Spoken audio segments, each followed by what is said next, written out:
Hi, good morning everybody. My name is Pedro Cox. Today we'll be analyzing the Do Us a Flavor campaign from Lay's. So welcome, thanks for joining. So what was the campaign? Well, the PepsiCo campaign, Do Us a Flavor, was a campaign which involved their consumers in creating a new flavor for the Lay's brand. This campaign was a great way for consumers to pitch their flavor ideas. Some were great, some not as much, but regardless of the outcome and the taste of the product, the engagement was a hit.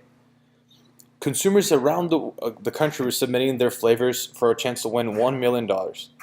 Fans would share their flavors through social media, engaging their group of friends to vote for the best flavor. Millions and millions of social media shares were engaged. So let's talk a little bit about the promotional areas they used. Well, the campaign was mainly advertised and managed through their social media accounts. Some through Lay's and PepsiCo account, but mostly the consumers who were submitting their flavors. This generated a substantial grassroots market through a specific and targeted demographics. Lay's, through their avid consumer base, managed to spread the campaign to other consumers with similar age range, but maybe not an avid consumer of the product, maybe not a direct hit, not a direct straight consumer of the product.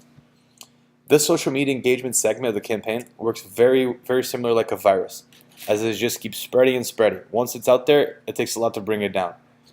Because it's a very grassroots market, it will engage different types of fans, different types of people.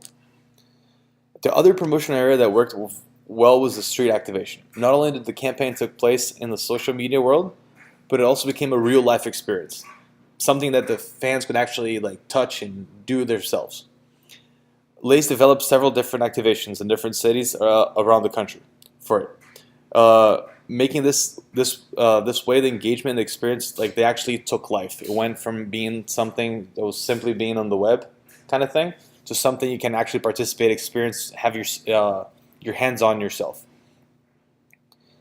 And lastly, the last promotion area I believe excelled was the campaign name. Although it seems very simple to make a campaign name, they make a use of common saying and engages the fans. The name of the campaign, despite seeming like a simple task to do, might be very critical, very important, and it's the most important promotion of your campaign. That's the first thing the consumer is going to see when the campaign is out there, and it must trigger their interest immediately, or else everything you've planned and attempted is lost. So what kind of opportunities Lay's can take from these? Well, I believe that the overall campaign was a massive success. I was still living in Brazil when the campaign took place, and we all knew about the campaign, even though Brazil does not even sell Lay's. Simply because social media is out there and people share, it becomes a trending topic. We inside the social media world, we engage in it, we see it.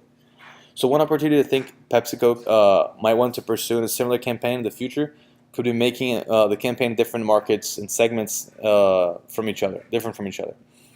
For instance, countries like China or Japan might be more interested in flavors different from barbecue sauce, garlic parmesan, chicken and waffles, sriracha, flavors which are a total hit here in the U.S. But having their consumers over there engage and pitch their ideas, it will engage that specific market. So the win-win strategy. Well, according to Stadler, you cannot really create a true win-win agreement. You can work around it, make plans for it, and develop it. It is something you have to plan and develop, and a win-win situation is when the brand has a very strong connection with the target market, and the target market has a very strong connection with the brand. This particular example, I believe that PepsiCo's strategy was a full win-win situation, mainly because they managed to engage the fans to advertise their campaign. Using the examples of the social media platform again, we can highlight how the campaign was a win-win.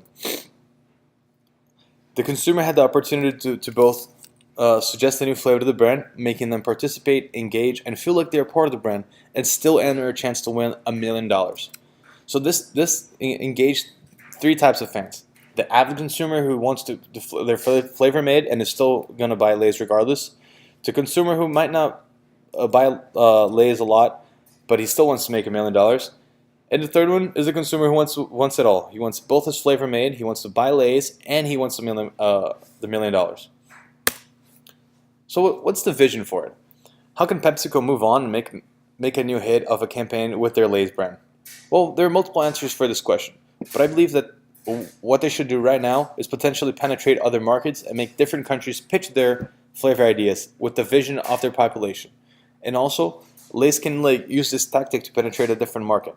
As an example, if they want to start selling in Brazil, which is a country they currently don't sell, they can perform this campaign. Launch the brand with the normal flavors they currently have, barbecue sauce, the classic, and have the population pitch in new flavors, something that's typical of the country, something that makes them connected to the brand.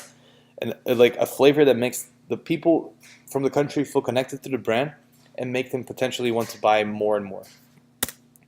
These are my references. Thank you so much for joining today. Hope you have a great day.